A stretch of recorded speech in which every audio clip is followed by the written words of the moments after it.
ఆదరణకర్తన పరిశుద్ధాత్మ దేవుని యొక్క అన్య సహవాసమైన కృప, ఆయన కాపుదల ఈ దినవంతట్లో కూడా దేవుని యొక్క సన్నిధి హస్తం మనకు తోడైండి కాపాడుతూ నడిపించిన గాక. ఆమేన్. అందరికి వందనాలు. మరి బయలుదేరి ఇక్కడ మనకి బస్సులు ఏర్పాటు చేయబడ్డాయి. చక్కగా మీరు ఒక ఏమనుకున్నామంటే అంటే పెద్దోళ్ళు అంటే జెంట్స్ ఒక బస్సు ఎక్కండి, బాయ్స్ అందరూ ఒక బస్సులో, గర్ల్స్ అందరూ లేడీస్తో పాటు ఎక్కండి. కొంచెం మీరు అర్థం చేసుకోండి. మెన్స్తో పాటు బాయ్స్ ఎక్కండి, ఉమెన్స్తో పాటు గర్ల్స్ ఎక్కండి. ఎందుకంటే కొంచెం సపరేట్గా డిస్టర్బెన్స్ లేకుండా, ఎందుకంటే గొడవ చేసుకుంటున్నారు అక్కడ క్యారల్స్ వచ్చినటువంటి దాన్ని బట్టి మాట్లాడుకోవడం ముచ్చట్లు ఎక్కువైపోయి అంటారు, చెడ్డవాళ్ళు ఇబ్బంది పడతారు. అందుకని దయచేసి మీరు గమనించి బస్సు కంఫర్ట్గా ఉండి మీ అందరికి కూడా సీట్ ఉంటుంది. ఒకవేళ మీ పిల్లలకు కొంచెం ఇబ్బంది ఉంటే మాత్రం కొంచెం మీ దగ్గర కూర్చోబెట్టుకోవడానికి ప్రయత్నం చేయాల్సింది మనసు చేస్తాం. ఇక అక్కడికి వెళ్ళిన తర్వాత అప్పుడు మనం ఆ లోపలికి వెళ్ళిన అక్కడ ఎంటర్ అయిన తర్వాత వాళ్ళు ఇచ్చేటువంటి ఇన్స్ట్రక్షన్స్ ఎలా ఉంటాయో వాటిని ఖచ్చితంగా మనం ఫాలో అవడానికి ప్రయత్నం చేయాల్సి మనం చేస్తాం. ఇందులో అందరిలో కూడా ఎవరు కూడా ఎలాంటి తొందరపాటు లేకుండా ఏదైనా ఎవరైనా ఉన్నా కానీ కోపడదు. ఎవరు మనం మనిషి కంట్రోల్ చేసుకోవడానికి ఏదైనా అన్నా కానీ కోపడదు, మనస్పర్ధలు లేకుండా బట్టి సంతోషంగా అందుకు రావాలి. ఈ కార్యక్రమాలు అంటే టెన్షన్ ఉన్నాం. బయటికి వెళ్తే మన మనస్తత్వాన్ని భయపడితే అని అంటారు. ఏమో ఏదో సామెత మంచోళ్ళు ఉంటే మాంసం దగ్గర, చెడ్డలు ఉంటే చేపల దగ్గర అలాగా బిహేవ్ చేయకుండా చక్కగా ఏం పెట్టినా కానీ మన ఐగుప్తులో మోసే కాలంలో ఇస్రాయేల్ చిట్టని తిట్టకుండా ఏం పెట్టినా తిన్నాం అంటే భాష గారు ఏంటండి రైట్.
ఇక్కడే కాదు, ఇప్పుడు లోపల ఉంటుంది.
చూసున్నారా?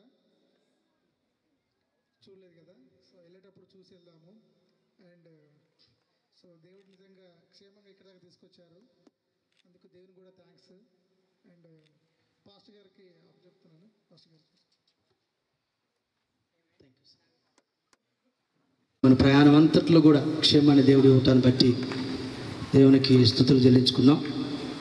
తల వంచండి, దయచేసి ఎక్కడి వారు అక్కడ కూర్చోండి, నిలబడొద్దు. పిల్లల్ని మీ దగ్గర పెట్టుకోండి. జయమేల్ గారు దయచేసి మీరు కూడా కూర్చోండి. శుభాకర్ గారు, సుధా, భాష గారు ముందు చైర్స్ ఖాళీ ఉన్నాయి, వాటిలోకి జరగండి ముందుకి. మన ప్రయాణం అంతట్లో కూడా క్షేమాన్ని దేవుడి ఇవ్వటాన్ని బట్టి దేవునికి స్తుతులు చెల్లించుకుందాం. తల వంచండి, దయచేసి ఎక్కడి వారు అక్కడ కూర్చోండి, నిలబడొద్దు. పిల్లల్ని మీ దగ్గర పెట్టుకోండి. జయమేల్ గారు దయచేసి మీరు కూడా కూర్చోండి. శుభాకర్ గారు, సుధా, భాష గారు ముందు చైర్స్ ఖాళీ ఉన్నాయి, వాటిలోకి జరగండి ముందుకి.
థ్యాంక్ యూ నాన్న. నీదు కృపతో మాకేదియు కాదిల సమానము. నీ మాట చాలయ్యా, నీ చూపు చాలయ్యా, నీ తోడు చాలయ్యా, నీ నీడ చాలయ్యా.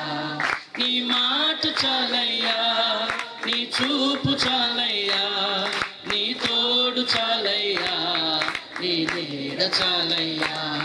నీ ఉంటే నాకు చాలు యేసయ్యా, నీ వెంటే నేను ఉంటానేసయ్యా. నీ ఉంటే నాకు చాలు యేసయ్యా, నీ వెంటే నేను ఉంటానేసయ్యా. హల్లెలూయా. అందరం కూడా ఒక్కసారి లేచి నిలబడి ఒక చిన్న కోరస్, అత్యున్నత సింహాసనంపై ఆసీనుడైన దేవా అనే కీర్తన పాడదాం. కళ్ళు మూసుకోండి. మనం ఏం చేస్తున్నామో ఏం చేసామో అనేటువంటిది సాక్ష్యం ఏంటంటే, మనం తీయబడుతున్నటువంటి లైవ్ వీడియో కెమెరాలు, ఈ ఫొటోస్, ఇవన్నీ సాక్ష్యం. నడిపించబట్టుకు పరిశుద్ధాత్మిక ప్రమేయ సహాయాన్ని మనం కోరుకుందాం. ఏకీభవిద్దాం. అందరం కూడా స్వరాలు ఎత్తి కళ్ళలోంచి కళ్ళు మూసుకుని దేవుని స్తుతిద్దాం. అత్యున్నత సింహాసనముపై ఆసీనుడవైన దేవా, అత్యంత ప్రేమ స్వరూపివి నీవే, ఆరాధింతును నిన్నే. అత్యంత ప్రేమ స్వరూపివి నీవే, ఆరాధింతును నిన్నే. మాత్రం నేను క్లుప్తంగా జ్ఞాపకం చేసేస్తాను. 10-15 మినిట్స్లో మనం ముగించుకుందాం. తదుపరి మనకి లంచ్ చేసిన తర్వాత చాలా ప్రోగ్రామ్స్ ఉన్నాయి మనకి. అందును బట్టి మిమ్మల్ని ఇబ్బంది పెట్టకుండానే సాధ్యమైనంత త్వరగా మనం ముందుకు వెళ్దాం. ఈ భాగాన్ని మీరు గమనించినట్లయితే ఇక్కడ శ్రేష్టమైనటువంటి మాట కీర్తనకారుడు జ్ఞాపకం చేశాడు. ఇది యెహోవా ఏర్పాటు చేసినటువంటి దినము. ఇది యెహోవా ఏర్పాటు చేసినటువంటి దినం. దేవుని బిడ్డలారా, రామంతపూర్ చర్చిలో ఉన్నప్పుడు కొన్ని పర్యాయాలు యూత్ బిడ్డలు వారు ఇలాగే కొన్ని ప్రాంతాలకి వారు కలిసి వెళ్ళటం జరిగింది మన చర్చ్ తరఫున. నాకు తెలిసి ఒకసారి అయితే మన చర్చ్ మెంబర్స్ అందరం కూడా సాగరు ఆ గేట్లు ఎత్తినప్పుడు, ఫ్లడ్ వచ్చినప్పుడు ఒక ట్రిప్ అయితే జ్ఞాపకం ఉందో లేదో కానీ మీ అందరికీ ఒక ట్రిప్ అయితే అక్కడికి వెళ్ళాం. ఇక అనేక సార్లు అయితే సండే స్కూల్ వాళ్ళు ఎవరి ఇయర్ ఖచ్చితంగా వెళ్ళేటువంటి పరిస్థితి ఉంది, వెళుతూ ఉన్నారు. మనం ఉప్పుల్ చర్చ్కి వచ్చిన తర్వాత, మన సొంత స్థలానికి వచ్చిన తర్వాత దేవుని కృపను బట్టి ఇలాగా వెళ్ళలేకపోయాం. మీకు ఎలా అనిపించిందో కానీ నేను చాలా థ్రిల్లింగ్గా ఫీల్ అయ్యాను. 8 o'clockకి అన్నప్పుడు నాకు ఇజ్రాయెల్ ట్రిప్ గుర్తొచ్చింది. ఈ సంవత్సరం చాలా ఆశపడ్డాం 2025 మరలా ఒక ట్రిప్ వేద్దామని. అక్కడ ఉన్నటువంటి పరిస్థితుల వల్ల వెళ్ళలేకపోయాం, తీసుకెళ్ళలేకపోయినటువంటి పరిస్థితి. అయినప్పటికీ కూడా దేవుడు ఈ దినం ఆ అనుభవాన్ని ఇచ్చాడు. చక్కగా మిమ్మల్ని అందరినీ బస్సులు ఎక్కిస్తూ ఉంటే అప్పుడు కూడా అదే పని మా పని. హోటల్స్లో పొద్దున్నే వేకప్ కాల్ వచ్చింది 5:30కి మార్నింగ్. ఎర్లీ మార్నింగ్ 5:30 కల్లా వేకప్ కాల్ వస్తే అన్ని డోర్లని చెక్ చేసుకోవాలి, అన్ని రూమ్స్ అన్ని డోర్ల దగ్గరికి వెళ్ళి నాక్ చేస్తాం. లేవండి. అందరూ లేపిన తర్వాత మరలా బ్రేక్ఫాస్ట్కి అక్కడ తీసుకొస్తాం. త్వరగా బ్రేక్ఫాస్ట్ చేయండి, త్వరగా బ్రేక్ఫాస్ట్ చేసి కంప్లీట్ చేయండి అని చెప్పేసి అక్కడ నుంచి మరలా బస్సు రెడీగా ఉంటుంది. వాళ్ళు ఎంత షార్ప్గా, ఎంత రెడీగా ఉంటారంటే బస్ డ్రైవర్ కానీ లోకల్ గైడ్ ఉంటాడు, వాళ్ళ టైం అంటే టైం అనమాట. లేట్ అవుతుంటే ఇక ఏంది ఇంకా లేట్ అంటూ ఉంటారు. వాళ్ళు తినరు, మనల్ని తిన్నీరు. మనం అసలే ఫుడ్ ఫ్రీలు, మనల్ని అసలు తిన్నీరు. వాళ్ళు పదన్ అన్నట్టుగా చేస్తుంటారు. బస్సు ఎక్కిందాక అంటే అక్కడ నుంచి మళ్ళీ డైనింగ్ హాల్ నుంచి బస్సు ఎక్కించేంతవరకు, బస్సులో మరి అందరూ ఉన్నారా లేదు చూసేంతవరకు కూడా అది హరిబిరిగా ఉన్నటువంటి టెన్షన్గా. దేవుని కృపను బట్టి మరలా మరి మిమ్మల్ని బస్సు ఎక్కిస్తున్నప్పుడు ఆ ఫీలింగ్ కలిగిందనమాట. చాలా సంతోషం అనిపించింది. ఇది నిజంగా ఇది దేవుడు ఏర్పాటు చేసినటువంటి దినం. దేవుడు సమస్తాన్ని కూడా, అందరినీ కూడా అనుకూలింపజేశాడు. మేము ఎంతమంది వస్తారు అని చెప్పి అనుకున్నప్పుడు 50 మంది నుంచి మేము మొదలుపెట్టాం. 50 మంది వస్తారేమోలే అంతకి, అంటే ఇప్పుడున్నటువంటి పరిస్థితిలో ఇక 50 మంది వస్తారో అనుకున్నాం. 50 నుంచి కొంచెం వరవడి చూసిన తర్వాత ఇంకొక 20 పెంచుకున్నాం. 50 నుంచి 20కి వచ్చాం, 20 నుంచి 70 నుంచి 100కి వచ్చాం. 100 నుంచి ఎంతమంది అయి ఉంటారు? మీరు ఎంతమంది ఉంటాం? మన సంఖ్య చెబితే డేవిడ్ గారు వెళ్ళిపోతారు, ఎందుకంటే నేను జయించింది ఎంతే కదా అంటారేమో. 200కి వచ్చేసేసాం, ఇంచుమించు 200 మందికి వచ్చేసేసాం.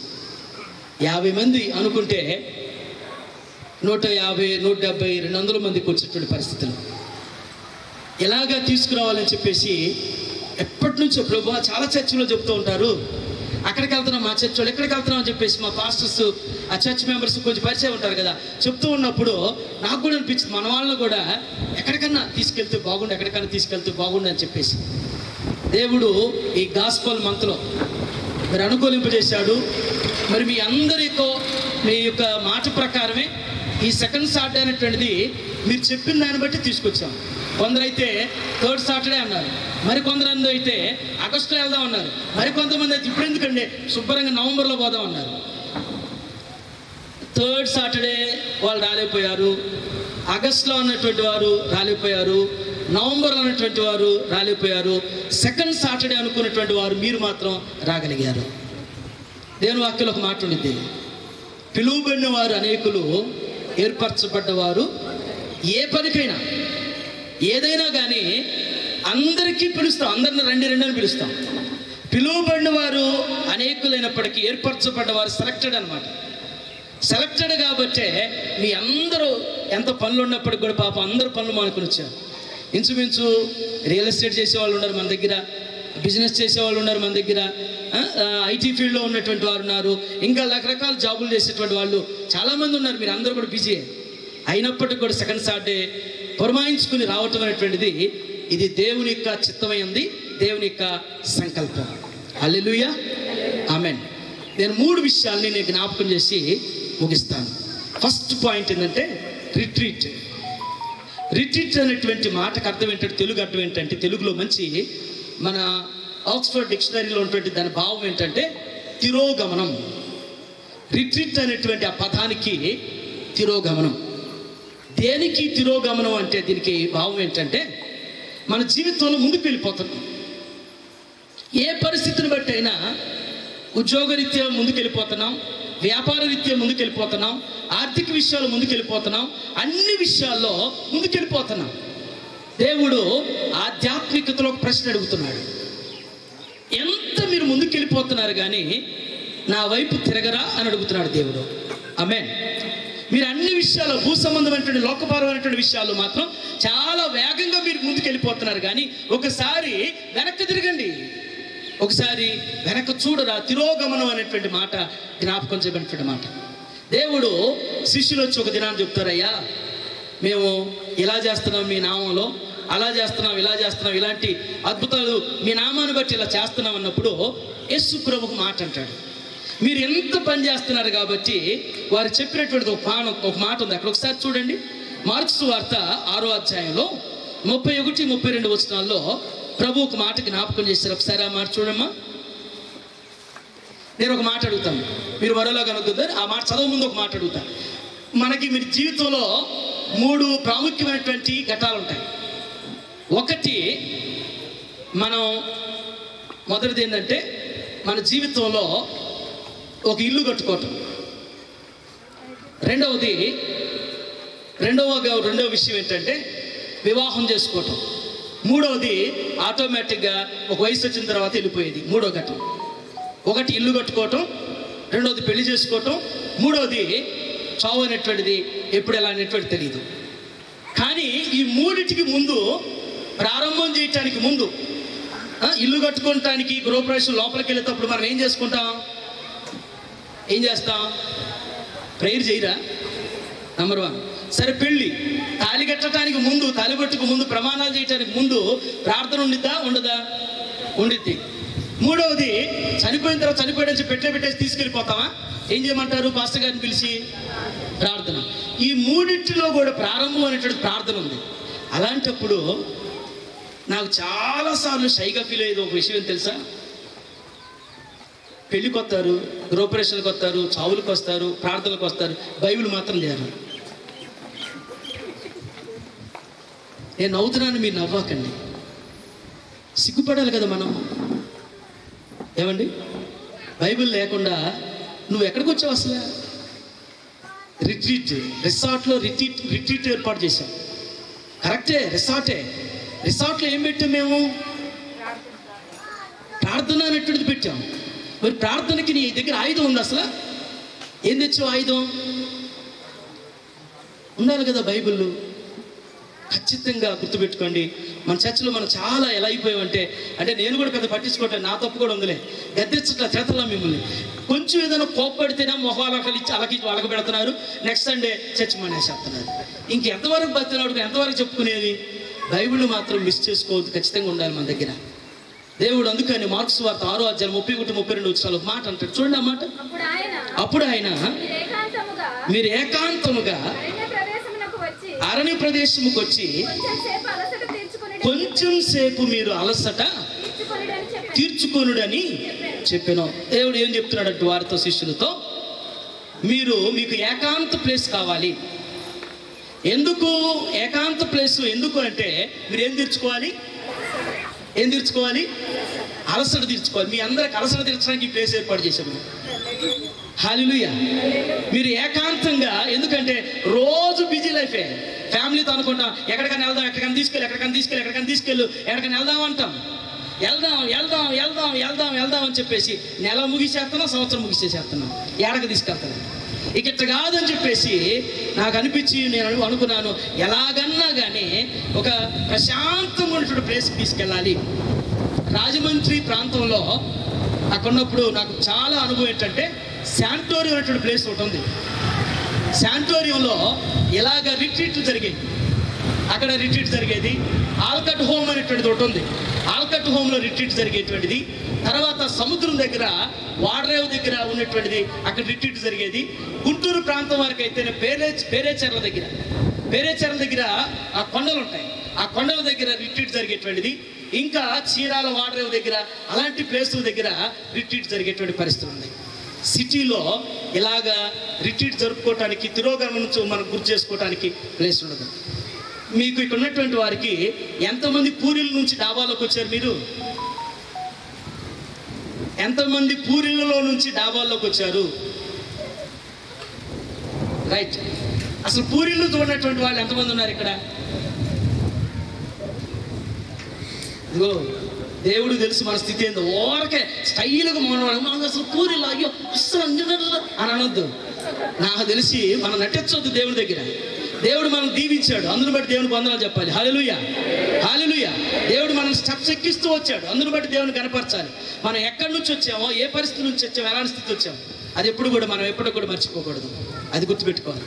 పూరిళ్ళు అనేటువంటిది చాలామందికి మీ అందరూ తెలియదులే, అందుకనే ఇక్కడ పెట్టించాం తెలుసా పైన. దేవుడు గారు అన్నారు, క్లబ్ హౌస్ చాలా బ్యూటిఫుల్గా ఉండిద్ది, కంఫర్ట్గా ఉండేది, లోపల మంచిగా ఉంటుంది, 4-5 బెడ్స్ ఉంటాయి, పక్కన వాష్రూమ్స్ ఉంటాయి, పక్కన కిచెన్ ఉంది, అన్నీ ఉంటాయి అన్నాడు. అయ్యి కదండి ఇంకేముంటాయి అని అడిగాను. ఇంకేముంటాయి అంటే ఇంకేముంటుందండి, ఒక పాకం ఉందన్నాడు. మాకు అదే కావాలండి అన్న. హల్లెలూయా. దీని పేరెందుకు చూసారా? ఈ పాక్ పేరేం పెట్టారు జమీల్ గారు? వెనకుంది చూడండి, ఏముంది? Falcon hall. ఇది ఎంత ఆశీర్వాదకరమైనటువంటిదో, ఎంత చల్లదనం ఉన్నటువంటిదో, ఎంతటి ఆహ్లాదకరమైనటువంటిది ఇది అసలు. నిజంగా దీంట్లో నుంచి వచ్చినటువంటి, ఈ స్థితిలో నుంచి వచ్చినటువంటి వారే పెద్ద పెద్ద స్థాయిలో ఉన్నారు ఈ రోజున. హల్లెలూయా, హల్లెలూయా. అందుకనే తిరోగమనం అనేటువంటిది ఏకాంతంగా విశ్రాంతి తీసుకోవాలనేటువంటి భావంతోనే ఈ యుఎస్ఎంలో ఈ రిసార్ట్ అనేటువంటిది ఏర్పాటు చేసినటువంటిది మొదటి అనుభవం. మరొక మాట ఉంది మార్క్స్ వార్తలోనే 14వ అధ్యాయంలో. ఒకసారి ఆ మాట కూడా చూద్దాం. మార్క్స్ వార్త 15వ అధ్యాయం, సార్ మత్తయి వార్త 14వ అధ్యాయంలో ఒక మాట ఉంది చూడమ్మా. Matthew 14th chapter 23rd verse 14వ అధ్యాయం 23వ వచనం. ఆయన జనసమూహములను పంపివేసి ప్రార్థన చేయుటకు ఏకాంతముగా కొండ ఎక్కిపోయి సాయంకాలం అయినప్పుడు ఒంటరిగా ఉండెను. ప్రభువు కూడా ఏకాంతంగా ప్రార్థన చేసుకుంటాను. ఎక్కడికి వెళ్ళేవారు? ఒలీవల కొండకి, అలవాటు చొప్పున, వాడుకు చొప్పున ఆయన ప్రార్థన చేసుకోవటానికి. మనకి ఈ రిట్రీట్ ఉద్దేశం ఏంటంటే, మనందరం కూడా కలిసి ఏకాంత ప్లేస్లో, ఒక నిశ్శబ్ద స్థలంలో, ఒక ప్రశాంతమైనటువంటి స్థలంలో ప్రార్థించుకోవాలి, దేవుని స్తుతించుకోవాలి. మన హృదయాలకి, మన మనసులకి రిలాక్స్ అవ్వాలి, ఒక రిఫ్రెష్మెంట్ లాగా మనకు ఉండాలనేటువంటి ఉద్దేశంతో ఈ రిట్రీట్ యొక్క ప్రాముఖ్యత ఫస్ట్ది. సెకండ్ పాయింట్ ఏంటంటే రిస్టోరేషన్. రిస్టోర్ అనేటువంటి మాటకు అర్థం ఏంటంటే పునరుద్ధరించుట. రిస్టోర్ అనేటువంటి మాటకి పునరుద్ధరించుట. ఏం పునరుద్ధరించటం అంటే ఏంటి? ఒక సందర్భం మనం ఈ మధ్య ఎలైజా జర్నీలో మీకు జ్ఞాపకం చేసుకుంటూ వచ్చాం. మొదటి రాజుల గ్రంథం 18వ అధ్యాయం మనం ధ్యానం చేశాం. 19వ అధ్యాయంలో ఏలియా యెజబెలు చంపుతుంది అనేటువంటి మాట చెప్పగానే ఇక ఒక బదిరి వృక్షం దగ్గరికి వెళ్ళిపోతాడు.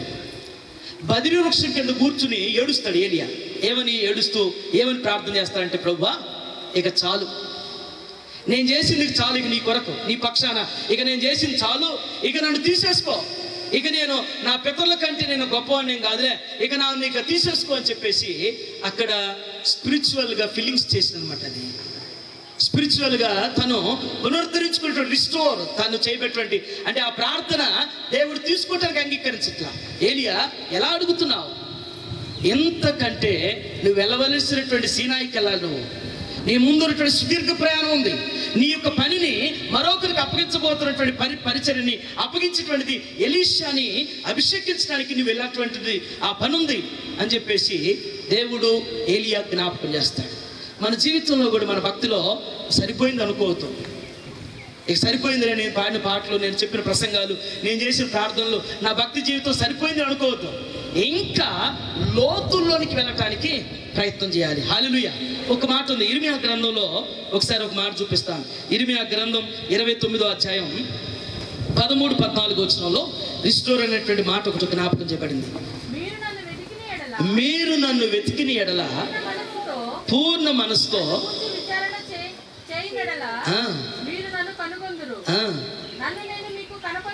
నన్ను నేను మీకు కనపరుచుకుంది. ఎప్పుడు? వెతికితే. హల్లెలూయా. పూర్ణ మనసుతో మనం వెతికితే ఎవరిని కనుగొంటాం? నిన్న ఒక ఈనాడు పేపర్లో ఒక ఆర్టికల్ వచ్చింది. ఆర్టికల్ ఏంటంటే దాంట్లో రాయబడినటువంటి చిన్న ఒక సూక్తి అనమాట. ఒక చక్కటి మానసిక శాస్త్రవేత్త, ఒక వేదాంతి ఒక సూక్తి రాశాడు. డబ్బులు సంపాదించడానికి పరుగులు ఎత్తవాకండి అంటున్నాడు. డబ్బులు సంపాదించడానికి పరుగెత్తొద్దు కానీ, పరుగులు తీయొద్దు కానీ, డబ్బులు సంపాదించడానికి దొడ్డుదారులు తప్పొద్దు, ఎలా పెడితే అలా ఉండొద్దు. కానీ డబ్బులు సంపాదించాలంటే నువ్వు ఎంచుకున్నటువంటి పనిలో కృషి చేయి అంటున్నాడు. ఆమె నువ్వు ఏ పని అయితే చేస్తున్నావు, ఏ బిజినెస్లో ఉన్నా, ఏ ఫీల్డ్లో ఉన్నా, ఆ పనిలో నువ్వు కృషి, నువ్వు కష్టపడు, ఆటోమేటిక్గా నీకు డబ్బు వస్తుంది అని చెప్పాడు. హల్లెలూయా. నువ్వు అడ్డదారులు తొక్కాల్సిన పని లేదు, ఒకరిని మోసం చేయటం, ఒకరిని అన్యాయం చేయటం, ఒకరి దగ్గర దోసుకోవాల్సిన పని లేదు. నువ్వు ఎంచుకున్నటువంటి పనిలో నువ్వు కృషి చేయి, నువ్వు కష్టపడు, ఖచ్చితంగా నీకు వస్తుంది. దేవుణ్ణి నువ్వు పూర్ణ మనసుతో వెతికితే ఆయన కనుగొంటావు. ఆధ్యాత్మికంగా కానీ ఆర్థికంగా కానీ దేవుడు ఖచ్చితంగా నిన్ను అభివృద్ధి పరుస్తాడు. రెండో విషయం, ఒకటి తిరోగమనం, దేవుని వైపు తిరగాలి. రెండవది ఆధ్యాత్మికంగా మనం పునరుద్ధరించుకునేటువంటి రీతిలో, పునరుద్ధరించుకునేటువంటి రీతిలో స్థిరపరచబడినటువంటిది. మూడవది లాస్ట్ మాట ఏంటంటే రివైవ్ అనేటువంటి మాట. రివైవ్ అనేటువంటి మాటకు అర్థం ఏంటంటే బ్రతికించుట. రివైవ్. మంచి బైబిల్లో ఒక రిఫరెన్స్ చూపిస్తాను. మత్తయి సువార్తలో 5వ అధ్యాయంలో 18-19 వచనంలో ఒక మాట ఉంది. బ్రతికించుట అనేటువంటి మాటకి మత్తయి సువార్త 5వ అధ్యాయం 18-20 వచనం. ఆకాశమును భూమి గతించునేమో కానీ ధర్మశాస్త్రం అంతయు నెరవేర్చబడును. అది ఖచ్చితంగా దేవుడు కార్యం చేసేటువంటి వాడు. ఈ సృష్టి అన్నా గతించిపోయింది కానీ దేవుని యొక్క ధర్మశాస్త్రంలో చెప్పినటువంటి లేఖనాలు మాత్రం ఎన్నటికి కూడా గతించిపోయేటువంటి కాదు. మనం దేవుని మీద ఆధారపడ్డప్పుడు దేవుడు మనల్ని అన్ని విషయాల్లో కూడా జీవింపజేస్తాడు, ఫలింపజేస్తాడు, వృద్ధిపరుస్తాడు, వర్ధలింపజేస్తాడు. సువాసనగా, సునాదనంగా మన జీవితాల్ని దేవుడు మార్చగలిగేటువంటి వాడు. హల్లెలూయా. హల్లెలూయా. దేవుడు ఈ మధ్య మనందరి జీవితంలో ఒక మంచి తిరోగమనంలో, ఆత్మీయ జీవిత ప్రయాణంలో పునరుద్ధరించబడేటువంటి వారిగా, భౌతికంగా ఆత్మీయంగా మరి లోతైనటువంటి భక్తి చేయగలిగిన స్థితిలో దేవుడు మనల్ని స్థిరపరుస్తూ బలపరచును గాక. ఆమేన్. ఈ కొన్ని మాటలు దేవుడు మనందరి వినికిల్లో దీవించును గాక. చివరిగా మరి ఈ సమయంలో మరి మనం లంచ్కి వెళ్ళబోతున్నాం.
బ్రో చెప్పండి ఒకసారి ఈరోజు ఎలా ఉంది మీకు, ఏమనుకుంటున్నారు? యాక్చువల్లీ చాలా ఆనందంగా ఉంది.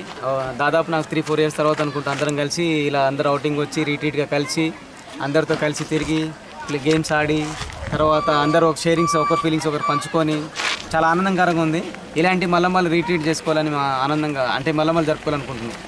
చూసారు కదా ఈ యొక్క ఆనందాన్ని ఎవరు వద్దనుకుంటారు, మళ్ళీ జరుపుకోవాలనుకుంటూ టిఎల్సి ఫ్యామిలీ ఇంత మంచి ఆపర్చునిటీ ఇచ్చినందుకు పాస్టర్ గారికి టిఎల్సి అందరికి కూడా థ్యాంక్ యూ సో మచ్.